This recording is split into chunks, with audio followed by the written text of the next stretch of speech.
that's what people come here for. And I think it's just horrible. They're going to try and ruin it all by putting a cell tower right there.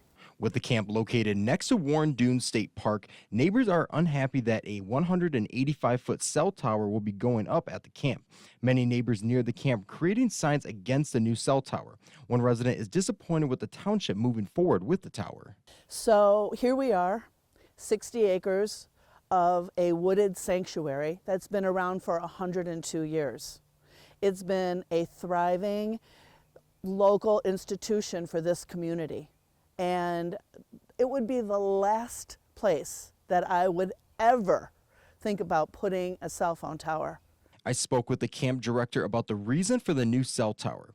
She says Tower Hill Camp is owned by the Illinois Conference of the United Church of Christ and is set to become an independent nonprofit next year. This means the church would only be able to cover a portion of the deficit, but the camp would be responsible for the rest. With the camp's $100,000 deficit for each of the last 10 years, they sought for ways to make ends meet. We know that a lot of the neighbors in this area have flooding issues, so we didn't want to add more development to that area. Looked at other possibilities of what we could do, and the cell tower was one. The tower is set to be located behind the dining hall and will be painted to blend in with the trees. With 32 acres of a conservation easement on the camp property, one neighbor is worried about the health risk for animals and humans.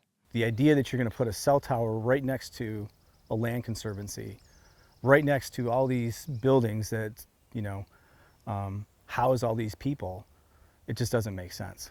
According to Heilman, the new cell tower is for safety concerns with campers. Heilman says she wishes she talked more with the community about the tower before signing the lease agreement. We want to have control over our communities, and we want to be a part of all of that process. And I think there are some folks who don't feel like they got to have that sort of control and input.